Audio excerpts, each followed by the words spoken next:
Good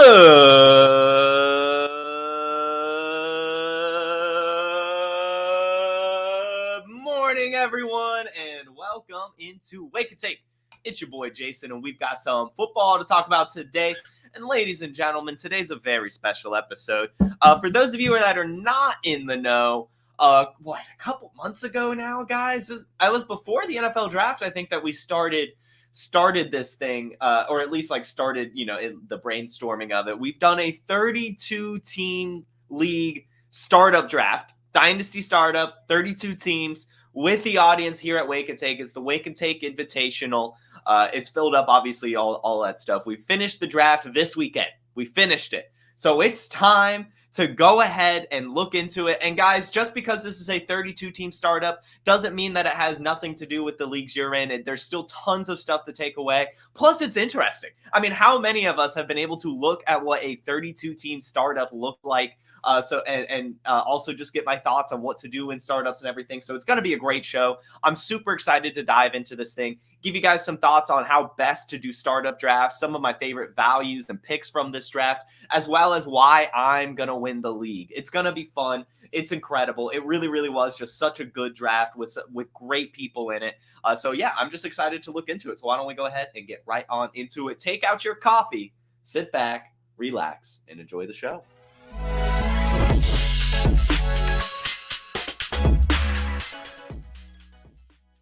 So good morning to everyone here in the chat. Harry Snowman, Mark, Anthony, Ryan, Dakota, Dukester, and Ryan again. A lot of you guys are in the draft, if not all of you, actually. It's been a really fun draft, as Ryan says. It was long, but it was super entertaining. Tons of trades, tons of fun picks, tons of drama. It really, really was just an incredible draft. But before we get into what it looks like, I just want to talk about what this looked like.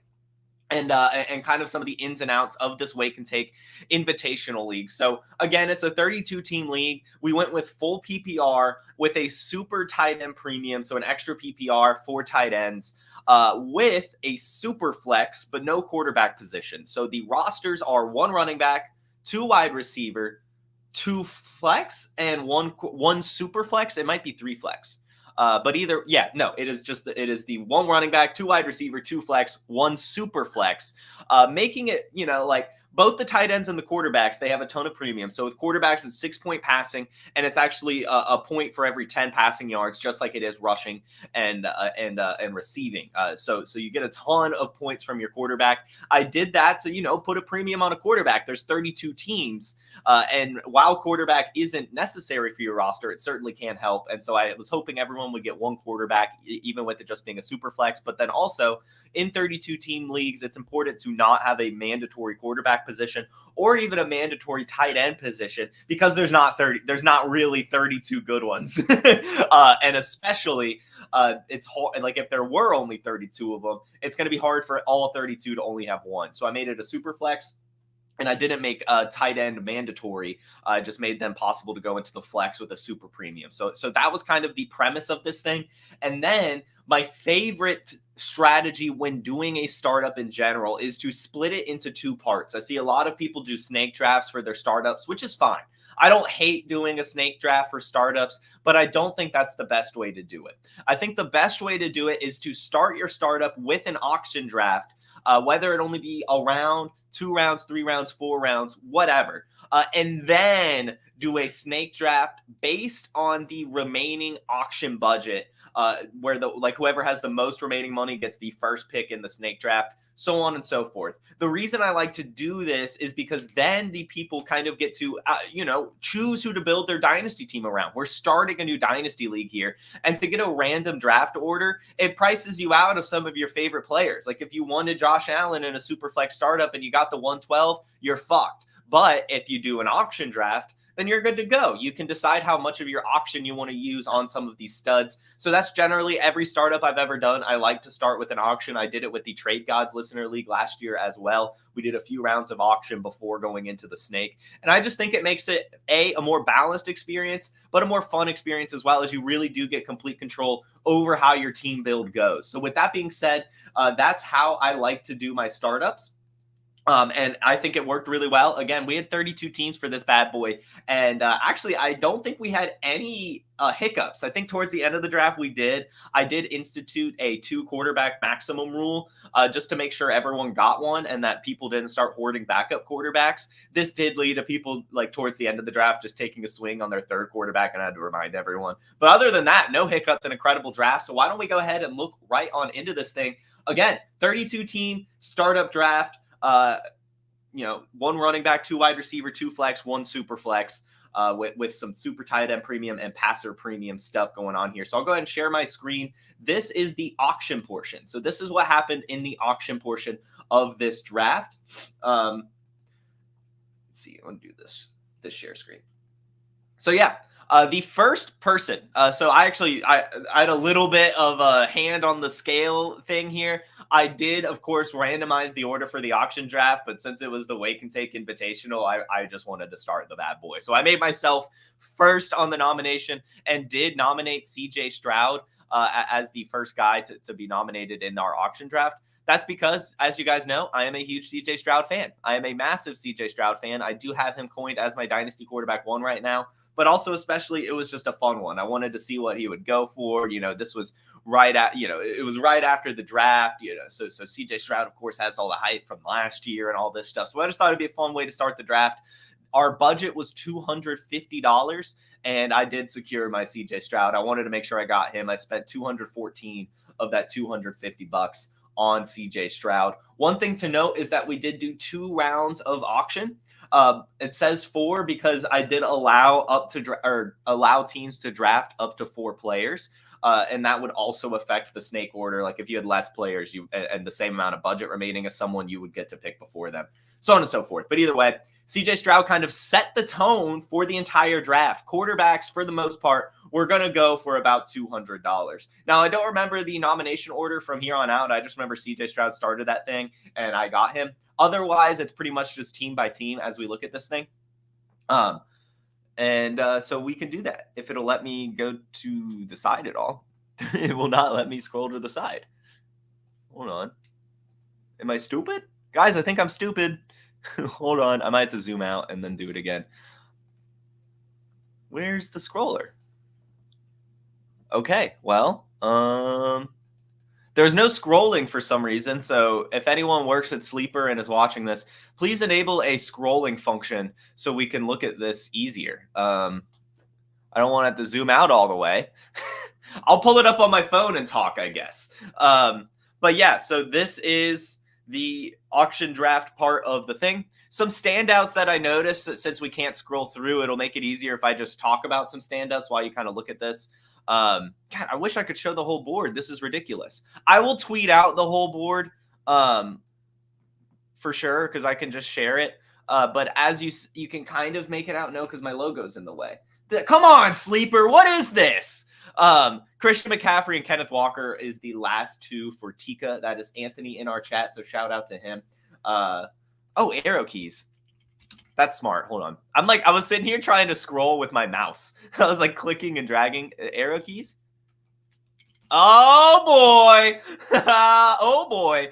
There we go. Okay, so then I can zoom in and we can do arrow keys. This is better. This is better because I want you guys to be able to see this. It was really kind of full. Cool. I guess I should scroll out a little bit because BTTJ decided to get a lot of players. But anyway, and that is actually a good point because BTTJ had some of my standouts here. So as mentioned here, CJ Stroud went for $214. And as you'll see as we go through this thing, a lot of those top end quarterbacks did. But interestingly enough, big time Timmy Jim, shout out to him. He got Jaden Daniels for $90 and Drake May for $88. He got 2 really solid quarterbacks. Didn't need to get quarterback the rest of the draft. I know they're rookies with some, ceiling question marks and floor question marks, but those were some cheap price tags. And I would say some of the steals of the draft when I went back through this thing, especially Jaden Daniels for $90. That's pretty sweet. Now, of course, pocket passers are worth just as much as rushers in this. It is just there's no premium for being a rushing quarterback at all. But, it is still just nice. Of course, you get a little bit more floor just being able to run the ball. So I think that was a really, really good a pick by him, getting Jaden Daniels for $90, and I was honestly surprised it happened. Another interesting note is the price tag of some wide receivers here. So while quarterbacks, of course, were premium here, and that's what everyone was ready to get. Everyone wanted to get their quarterback, as evidenced by Patrick Mahomes going for the max bid, by Josh Allen going for a max bid, and Jalen Hurts going for a max bid. Those three went for max bid, and I don't blame them. I don't blame them at all. You wanted to lock down your quarterback in this draft because, again, there was a premium to it, but also it's a super flex league just like any. You want to make sure you're locking down your quarterback at no matter the cost. And so one thing that makes it interesting about just doing a couple rounds of auction makes it to where you can't just max bid. Just go ahead, get the guy you want to build your franchise around, and be done with it. And that's, I kind of think, the beauty of it. The Snagasaurus, I know Liv in the chat got Jalen Hurts, and a Frank Castle 004. Nick Lynch from Player Profiler did get Josh Allen at max bid, while, they were priced out of the rest of the players. They weren't able to get anyone else. I know that they're very stoked to get their quarterback, right? And so that is something I actually don't recommend against. I actually do think if you're in a super flex startup draft, especially an auction one, go ahead and lock down your quarterback no matter the cost, especially the top end ones. And I also say early in drafts, like I said, I got CJ Stroud for 214. I think if it was later in the draft, he honestly would have been a max bid. And so that's something I have noticed in auctions, especially the more and more I do them. Bid happy at the beginning. Go ahead, go out there, go swinging, get your guy, because the market hasn't set itself yet. The market starts to set itself as this thing gets a little bit further and further and further. So, if someone that you really want comes up early, just go ahead and get them. Don't worry about the price. Generally, you'll find that as the draft goes on, it did end up being a little bit of a steal. As you see, I got CJ Stroud for 214. Caleb Williams went for 219 because it was a little bit later. People start getting a little bit more desperate for their quarterbacks, so on and so forth. But of course, there's always going to be values. Trevor Lawrence, 123, like half the price of CJ Stroud, but really, really good. But back to the wide receiver talk, as CeeDee Lamb went for 187, Justin Jefferson 192, Marvin Harrison 161. Those top end wide receivers, although it's a super flex league, because we have two mandatory wide receivers, those guys garnered a ton of money in this auction as well. It is still full PPR, and it makes sense. However, as you'll see, I went with a little bit of a different strategy in this draft. I actually, with the two mandatory wide receiver spots, I actually decided to build against those. I decided to leave my wide receivers last. We'll talk a bit more about my strategy as we look into the snake, but so those are the things that kind of stood out to me, were the max bid quarterbacks and the price tag for some of these elite wide receivers, the value for Jaden Daniels and Drake May. Another one that I found very interesting was the price for DeAndre Swift. I don't know if we've seen it yet as I go through here, but he actually only went for $28, which was really, really surprising. Now, this was a very strange time of the draft, which is another thing to note when you're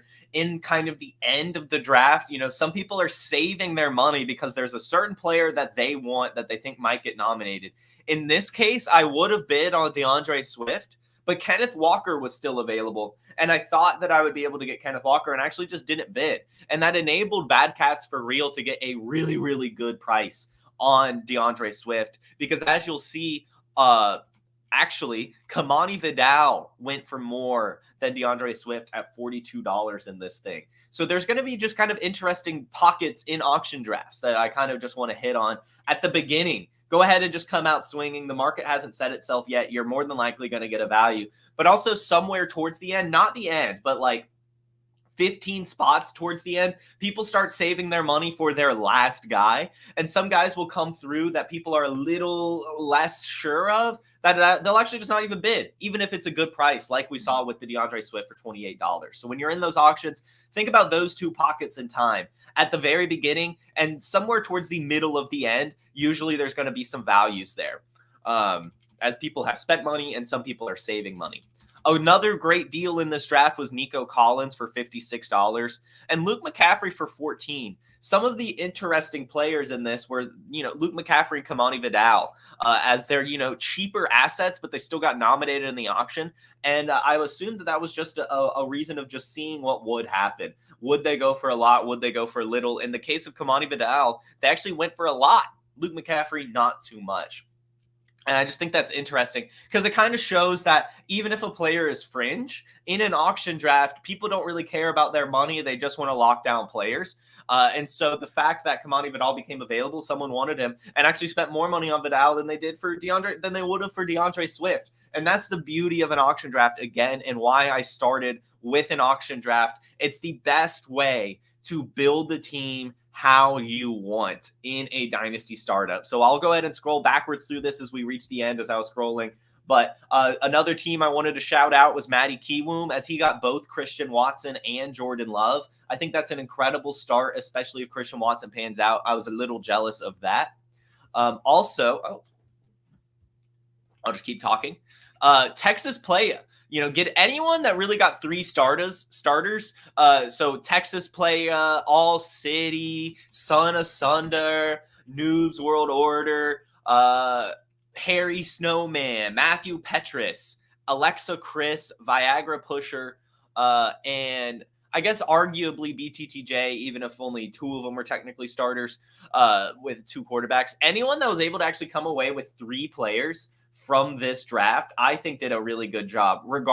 Just because, like I said, this was only 2 rounds. So the fact that you were able to fit in a third means that you're already ahead of the rest of the league, which is, of course, awesome. So shout out to all of you that were able to get 3 players. I know that was at the cost of a quarterback for a lot of you, but that's okay. You don't necessarily need a quarterback. Again, it is a super flex league, no mandatory quarterback, so you can put another position there. I do think that while you maybe missing a quarterback, the fact that, you got 3 players kind of puts you a little bit at an edge. I mean, while I got my quarterback, that's all I got. So it's very, very interesting as we look through this thing. But I also think those teams that got these top end quarterbacks and nothing else are very happy. Like, I wasn't too upset to only get CJ Stroud. So again, this is the auction draft. I'll start from the beginning, and then we'll go ahead and take a look at the snake. Let me go ahead and check my notes. I know I made some notes of some other standouts. Oh yeah. Dalton Kincaid went for a decent price. As we'll see, I think it was like around the $40-ish, which was pretty sweet. Brock Bowers for $50. Again, there is a little bit of a tight end premium here. Yeah, Brock Bowers and Dalton Kincaid for $50, where Sam Laporta went for $90. I just think that that's very interesting. While we have the super tight end premium, those tight ends are going to score a lot of points, and those are some younger ones, so that was some good value right there as well. And Terminal Sarcasm, you got Kamani Vidal and Justin Herbert, so that's a fun little build right there too. And again, I like everyone that got 3 players. I think that that's a really good thing. And I think everyone did well. If I didn't mention you, don't think that you didn't do well. Those are just some of the nuggets that I noticed looking through this thing. I really do, as I continue to look through this draft, really think that everyone got some really interesting and competitive teams.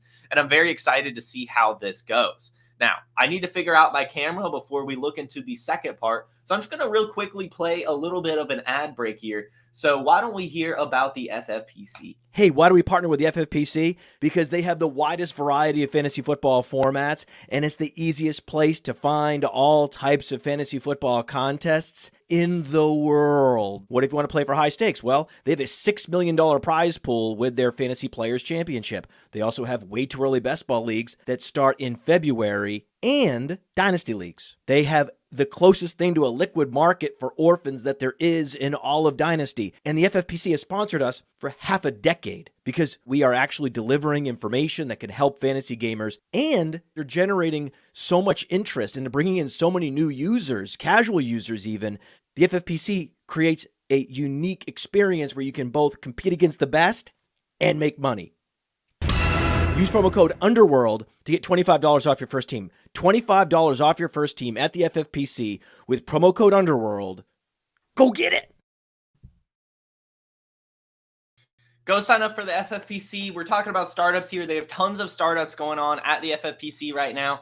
And you can get $25 off your first team with that promo code UNDERWORLD. So go ahead and check that out. Tons of great leagues, and it's a great format over at FFPC. A little shallow, but it is challenging and fun. And of course, tons of money to be made if you're good at fantasy. So a great place to go.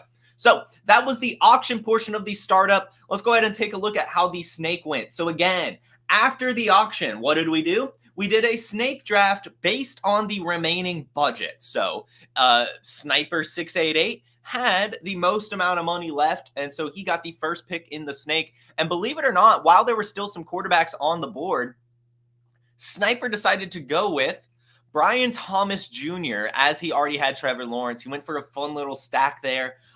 It was, a shocking pick. It really was. But I love the balls to the wall tenacity there. If you believe in a player in a dynasty startup, I love just taking the swing and getting them. Yes, sometimes it doesn't work out, but sometimes it does. And I actually took that strategy later in this snake draft as well. There was a player that I took way before ADP, but that's okay. These are startups, guys. This is your team that you're going to have forever. If there's a player that you want, it's okay to reach. I want to make that point. I really, really do.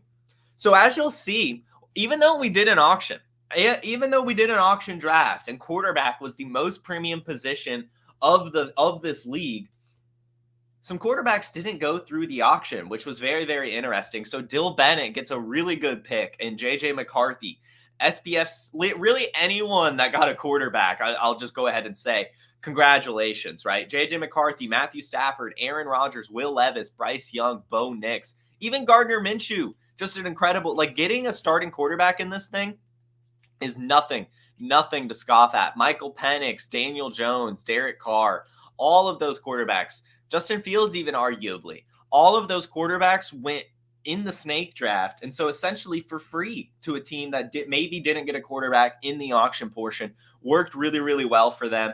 So yeah, hats off to those teams that were able to, play the patience game, not get their quarterback yet and wait around and then get them.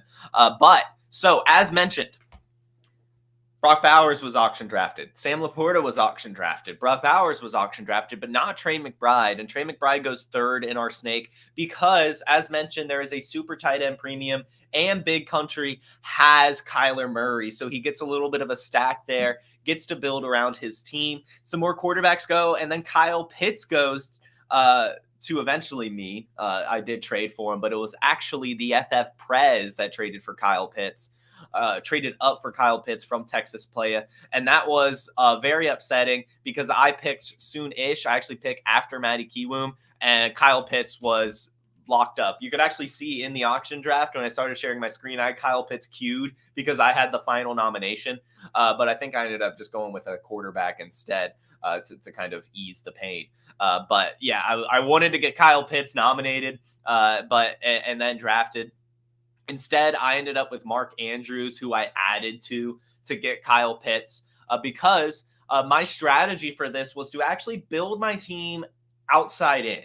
So wide receiver, presumably the most important position in this league, as we have two mandatory positions.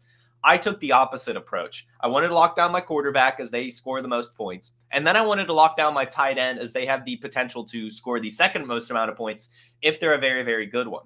So I wanted Kyle Pitts because I love Kyle Pitts. He's very young on a great offense. But I picked Mark Andrews because I wanted to stay in the tight end market. When I picked Mandrews, I was between him and Hawkinson. I went with Mandrews just because he was healthy. I thought what I would be able to do is trade Mark Andrews for TJ Hawkinson and another startup pick. But the team that took TJ Hawkinson was not keen to that. They actually liked TJ Hawkinson more than Mandrews. So then I went to just try to get Kyle Pitts and added what I had to. I think I gave quite a overpay, actually, even with Mark, because, Mark Andrews is already ahead of Pitts in dynasty rankings. But I felt like since this is a 32-team league, I wanted to lock down a younger tight end because I didn't want to have to double tap that position ever really again. So after getting my tight end and Mark Andrews, I felt really comfortable. I felt really, really comfortable, but we'll kind of come back into my strategy when we get to my next pick. But as you see, the tight ends, the top end tight ends kind of start sprinkling around, as well as some of the top end running backs and wide receivers. Now, Matty Kiwoom, as you can see, he took Najee Harris over some studs that were still available. That's because he loves Najee Harris. He really does. He expects a big season from him, as do I. But also, as we'll talk about, him and I kind of had a similar approach to the running back position and finding it very important. We only have one mandatory running back position, but running back is super, super scarce. So going ahead and locking down some top-end running backs and taking them off the board from the rest of the league, I think was an incredible idea. And that's also something I kind of went with in this draft as well. I wanted to lock down my running backs before I locked down my wide receivers. And I'm just going to kind of scroll here. There's, as you can, there's not, I don't want to go pick by pick. I just kind of want to show you what this thing looked like as we go through. I think Rashee Rice is an interesting player to keep your eye on in startup season. Obviously, if he didn't have this whole suspension, he would have been going before Xavier Worthy. But, it's possible he still doesn't get suspended yet. And so he could be a value right now. And I'm sure Alexa Chris is very happy to have Rashee Rice suspended or not. We see a lot of teams, some more teams go for that tight end premium. BTJ, who already had Travis Kelce, went for Evan Ingram. Noobs, as I mentioned, he got TJ Hawkinson. And then Harry Snowman went for the Kittle action over some of these younger wide receivers, Devontae Adams, Keon Coleman, George Pickens, Ladd McConkey. Nick gets David Njoku to go along with Josh Allen, gets his tight end. Justin Fields, the 2.1 in this thing. I think that's a great pick. You guys know I still believe in Justin Fields, and if he does become the starter, the Terminal Sarcasm got a great quarterback for pretty cheap. Although there's still some really good players here, I might have waited a little bit longer. But as said, this is a startup. If you want your guy, you got to get your guy. Justin Fields definitely wouldn't have been there at the 332. So as we go back through this, Jonathan Brooks, a few picks before Trey Benson. I honestly think that's how it should be, especially in this thing. I was super mad at Garden Island taking JMO when he did. I really did think he would be here when it came back to me when I picked Zamir White at the 218. I really thought JMO would be there, but he went way earlier than I thought he would, before Stephon Diggs, before Deebo Samuel, before Trey Benson. But I don't hate it. You guys know I love myself some JMO. So whatever, that's the thing. Again, it's okay to reach in these startups. You've got to get your guy. You're building your team, right? So this is, again, I wanted to talk about my picks as we go through this thing. I picked Zamir White at the 218. I did this over Blake Corum, over Tyjae Spears, over Javonte Williams, over Marshawn Lloyd, Ramondre Stevenson, Kendre Miller, Jalen Wright, Tony Pollard, David Montgomery, Aaron Jones. It was at the time, this was months ago that we started this thing, maybe only a month ago now, a little over a month. And Zamir White, the hype hadn't really started building for him quite yet. We see the hype kind of surmounting now, which is giving a little bit of a confirmation bias. But I was just looking at the board, and I wanted a bell cow running back to head my 32-team league team. You need one. And he was, when I was looking at the board, really the only guy that screamed bell cow to me. I think he has a ton of potential. And I was also thinking I could get a little cute and get Dylan Laub later for a flex play. That ended up not being the case, as the Harry Snowman also wanted Dylan Laub and got him. But we'll see. Maybe I could trade for him. It is what it is. But either way, I'm very excited with the Zamir White pick. If that ceiling hits, I'll absolutely be stoked. If it doesn't, I'll be a little bummed, as it was a bit of a reach. And there's some running backs I kind of like more for a little bit in terms of some ceiling, but also it was just so murky. I wanted Zeus. It just felt right. I think he's going to get 20 carries a game and stuff like that. So I went with him. Leaving the door open for STLP to get some Blake Corum action. Hollywood goes. Jake Ferguson goes. Tyjae Spears goes a few picks before Tony Pollard. I think that's interesting to note. Jalen Wright going in a good range. Some of these rookie wide receivers, Javon Baker before Keenan Allen and D-Hop is very interesting, but, makes sense if he ends up panning out. And also just, kind of prioritizing youth makes sense in these leagues, as, it's deep. And so you kind of don't want to lose a player because it's hard to get a player. So to keep into the youth, I think, is a very, very smart in these deeper formats with so many teams. Maddie getting Ezekiel Elliott at the 314 was one of my most interesting picks of the draft. I felt that there were a lot of good running backs still available, at least from a dynasty perspective. But Ezekiel Elliott, is probably going to be pretty sweet this year. It's the Cowboys offense, a running back. He's been there before, probably has bell cow capabilities. So there could be some good points there. But as you'll see, Roman Wilson was still there. Brian Robinson was still there. Jahan Dotson, Luke Musgrave. I definitely would have gone with one of those guys over Ezekiel Elliott, but I like the strategy that Maddie went with trying to lock down these running backs. But I was so happy because I knew he liked Roman Wilson, and picking after him made me so nervous because I didn't have a wide receiver yet. I wanted Roman Wilson, and I got him. Roman Wilson, my wide receiver one. I don't know if that's going to pan out at all, but we'll see. We'll see. And then also I traded up. This was my first time trading up. I wanted to get Brian Robinson as I felt the disrespect had gone too far. This is another running back that just gets a ton of carries. He may not be great, but he gets a ton of volume, and I like that for Dynasty. I really do. I don't believe in Austin Eckler that much. I do think that Austin Eckler will be fine this season, but I don't think he's actually going to, take much away from Brian Robinson. So I was very happy to get him. I believe I gave a 25 first for Brian Robinson, if I remember correctly. Which is interesting, a little thing to talk about here. There are 3 people in Dynasty startups. There are people who don't trade. Well, there's 2 people. There are people who don't trade and people who do trade. And then within the people who trade, there are people who trade future capital, people who don't trade future capital, and people who just and the people who don't trade their future capital are the people who only trade their startup picks, whether it be to move up one round and then move back in another couple rounds. Generally, that's how that thing goes. So that you kind of have to ask yourself that.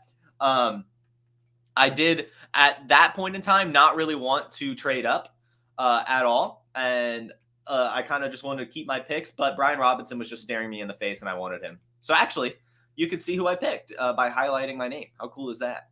How cool is that? So you can see actually my team. I went with C.J. Stroud, Zamir White, Roman Wilson, Brian Robinson, Kyle Pitts, Jelani Woods, Ryan Flournoy, Devontae Walker, Trey Lance, Louis Rees-Sammet, Anthony Gould, Jamal Williams, Justin Shorter. That's my team. But anyway, we'll go back through. So yeah, there's the trading talk. As you see, I traded up for Brian Robinson. I gave my future pick, and that kind of just snowballed. I continuously traded future capital from the rest of the draft. I just at that point kind of committed. So we can keep on going through. Some standouts to me was just the top end and tight end and quarterback strategy availability from the auction, as mentioned already. I thought it was very cool that some of those guys kind of stuck around. The 4th round is very cool because Gabe Davis was still there, Marvin Mims, Jerome Ford, Josh Palmer, Quentin Johnson could be interesting, Nick Chubb, Darnell Mooney, these Michael Mayer, these are Tyler Lockett. There were some very interesting picks here in this round. 5th round too. 5th is of course where it starts getting smaller. Of course, this is 32 teams, so it just keeps getting deeper and deeper and deeper. But still, there's obviously always going to be some standouts in each round. In the 5th round, I was ecstatic to get Devontae Walker as my wide receiver too. It's going to be boom or bust at that position, but I felt my quarterback and C.J. Stroud and Kyle Pitts, I just think are going to give me such a high floor and ceiling that I was okay punting at wide receiver with Roman Wilson and Devontae Walker and Ryan Flournoy, and just hopefully they pan out. But either way, super happy to get Devontae Walker there. It was between him or Lau, but I wanted the wide receiver. I traded back up to get Jelani Woods because I saw Tyler Conklin go, and there was someone else that had went kind of around that range that got me a little scared. Oh, it was Malik Washington, I think, as well. I just got a little nervous and wanted Jelani Woods. It's a tight end premium league. I wanted to add 2, and you guys know I love Jelani Woods. That did, of course, leave Dylan Laub available. Again, I could have gotten him. But, I didn't want to pull the trigger yet. Unfortunately, Harry Snowman gets him. It's a really great pick. I think he's going to be very solid and a good flex play. Brandon Cooks, a really good wide receiver too. Really, any of the older players that people decided to take a swing on, while it might suck for having to replace them in Dynasty, I do think they'll help them a lot this season. So I like that pick. Wandale went so late. That's a great pick by Ahan. Wandale, great pick. Rico Dowdle, Matty Kiwoom got Rico Dowdle and Ezekiel Elliott. So he's excited there. Sam Howell, I think, could be very interesting for Viagra pusher. They have Russell Wilson and Sam Howell. So maybe Russell Wilson will have, their beginning of the season, and then they can close it out with Sam Howell if Geno loses the job. Cade Otton, available that late, is a huge shock. That's an incredible pick by DeRay. Braylon Allen and Will Shipley, of course, good picks too, getting those backup running backs. Daniel Bellinger and Mike Gesicki, I think, are solid picks as well. I think that they have some ceiling this year at tight end, especially Gesicki. I like the DJ Chark pick. Chuba Hubbard for Snagasaurus in the 6th round, pretty good. Harry Snowman broke my heart when he picked Colby Parkinson. Tyler Boyd available, as well as Jalen Hyatt in the 6th round, as well as Dawson Knox. Those 3 picks right here, I think, is incredible. All of those guys will have utility, and to get them that late is really, really cool. Evan Hull and Xavier Gibson are starting to make some noise, so those are some solid picks. Jaleel McLaughlin starting to make some noise in the 6th round, so that's a good pick by Ahan. Juwan Johnson got injured, so that kind of helped his value. But going in the 6th round, even if he's not, or even with that injury, I think is a very solid pick. Jonathan Mingo, Trey Palmer was available this late. That's wild. Andre Yosevich was available that late. That is also wild. Those are both some really solid picks right there. When I saw Trey Tucker go, I immediately traded up to get Ryan Flournoy. I had to. My wide receiver core is weak, and this is the Wake and Take League. If I don't get Ryan Flournoy, what are we doing here? So I traded up to him immediately. And then I also traded up to get Trey Lance with him as well, just in case. As you guys know, I have a weird gut feeling about Trey Lance. We could have a second quarterback. I thought he was a fun one, still has some ceiling. And if he ever starts, I hope I can trade him. But then that'll bring us to the 7th round where, this is just you start taking your dart throws here. I think Jordan Travis could be interesting with Aaron Rodgers' health. Elijah Mitchell, Bo Melton, Chase Claypool. Darren Waller. That was an auto pick. That was an auto pick. I remember that happening. Hayden Hurst in the 7th round. I mean, Blake Watson, right? Those are two guys that have some potential. Tutu Atwell, I wanted bad. I actually was trying to trade up for him. Tutu Atwell available in the 7th round, I think is incredible for this format in particular. Boomer bust wide receivers, I think, are fine. So that's a really solid pick. What was very cool to see, and important to note also, we have kickoff return yards and punt return yards. So you'll start to see special teams players come off the board here. Kavonte Turpin in the 7th round, I think, is a fun one. Donovan Peoples-Jones could be a very cool pick. He's probably the wide receiver 3 on the Lions, and if an injury falls his way, he could get a ton of volume. Cedric Tillman is making some noise at Browns camp, so that's turning into a solid pick. Alec Pierce, not been that good, but interesting, right? Still has that athleticism. Kadarius Toney available in the 8th round, right? That's wild. So was Sky Moore. Sky Moore was one of the biggest fallers of this draft, as you'll see. We still haven't even gotten to him. I picked Louis Rees-Zammit over Sky Moore. That was me. At this point in the draft, I decided I was going to try to get kickoff returners and just see what happens. Literally only taking ceiling swings. I did not care about the floor here. And again, Wake and Take League, I thought it'd be fun to kind of get some players that we've talked about a lot here. So I went for Louis. As you'll see, then we start to see a lot of kickoff returners come off the board. Darius Davis comes off the board. We see some backup running backs continue. Izzy Abanikanda, Cody Schrader. So that's pretty cool. Tyquan Thornton, field stretcher. I think that's a fun one. Any field stretcher in this league, I think, is going to actually hold some value just because I think a boomer bust is actually fine. We saw Jalen Coker make some OTA noise, so that's cool. Will Mallory, he was the receiving tight end last year. Calvin Austin, another deep threat, making some noise at camps. Sion Vaki starting to make some noise at camps and could have some special teams usage. Paris Campbell's making some noise at camp. Parker Washington, a young running back that had a good year, or young wide receiver that had a good year last year. Really, I mean, like all of these, right? Marcus Valdes-Scantling, deep threat on the Bills. Very cool. Very, very cool. You'll see I went for Anthony Gold here. Just again, we have special team scoring. I was curious what would happen. Maybe he'll work out. It was between him or Charlie Jones. I'm not going to lie. I totally regret not getting Charlie Jones. I went with Anthony Gold just because I started watching kickoff return highlights, but Charlie Jones also gets punt returns while also figuring to be a slot receiver for the Bengals. I think Charlie Jones is actually one of the better picks of this draft. I think BTJ was ecstatic to get him, and I do think I regret taking my swing on Gold, but hopefully he makes me feel happy. I think, if he actually does get that special teams role and as good as he was in college, then shoot, I'm happy. We'll keep going. So yeah, Sky Moore, 928. That is like in the 300s. That's how much disrespect came his way, but he hasn't been good, so I totally get it. But I bet Foxworth is happy. Brittany is very happy. Shout out Brittany to have Sky Moore that late. I was definitely debating him with Louis Rees-Zammit even. I've been debating him for a long time, but just could never pull the trigger. And I'm sure that's the case for everyone. Dajan Edwards is a great pick by Viagra Pusher. That's a running back I'm keeping my eye on. Really good at the Senior Bowl. I picked Jamal Williams. I went with one old guy just because of the Alvin Kamara situation. If he does leave, it'll be him and Kendre Miller. So I thought there might be some trade value there. And then I went for Justin Shorter next because he's also young and this Bills wide receiver room is very, very murky. With him missing last season due to injury, I thought maybe he could bounce back this year. I don't know, but it was one of those things where it's like, if he doesn't pan out, I could just drop him. It's one of those things at the end of the draft. There were a couple players I was debating there. I don't think they ended up getting picked, though. So we'll see. Yeah, none of the ones I was debating at that pick got picked. So we'll hopefully be able to pick them up as we are running waivers tomorrow. But yeah, that is the snake draft and a few standouts and all that stuff.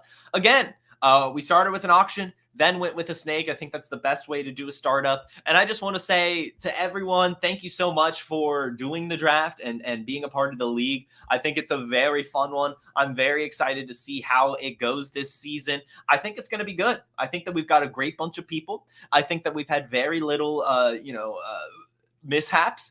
I'm just excited to see how this thing plays out. I think it's going to be a good season. And I'm just going to go ahead and apologize for winning this thing. My CJ Stroud, Kyle Pitts is going to carry me for a millennia. I'm very excited to take home that first place prize. Let's go, baby. But yeah, that's the kind of thing. That's the draft. I think there were a lot of fun little wrinkles, lots of different strategies from lots of different teams. And I think a lot of good teams came as a result of it. Again, as you guys know, and as I've said, I do believe the auction/snake is the best way to make a more balanced league. And I think we accomplished that in the 32-team Wake and Take Startup Draft. Thank you guys for tuning into that one. That was a ton of fun. Looking at that thing. Again, shout out to everyone. If I didn't mention like any of your picks is good, don't sweat it. You know, there's a lot of picks in this thing, so it was just the ones that caught my eye upon a glance. But there are lots of great picks, even if I didn't mention them. Very fun draft. Again, shout out to everyone for tackling that behemoth of a league. We've done it. It happened. It was fun. Let's go fantasy football. When I left the room, I lost my thank you for watching thing. I could just re-upload it. I'll just re-upload it real quick. So as we sit tight, I don't see any questions here in the chat. So thank you all so much for tuning in. Go ahead and hit that like button. Go ahead and subscribe to the Player Profiler and Player Profiler news channels. And you can subscribe to me at social media, at JFootballWine, wherever you get your socials. Go ahead and shoot me a follow. And again, subscribe to Player Profiler. And tune in tomorrow, 10 a.m. Eastern, for some more fantasy football talk on Wake and Take. Player Profiler, YouTube, Facebook, Instagram, and Twitter, 10 a.m. Eastern. Make sure you tune into that. Everyone, have a terrific Tuesday and a wonderful rest of your week. Peace. Hey, I want to thank you for being part of this broadcast. If you have any thoughts on it, leave a comment. If you enjoyed it, make sure you leave a like. And if you want to see more shows on the Player Profiler channel, subscribe to it. That's how we know you want more.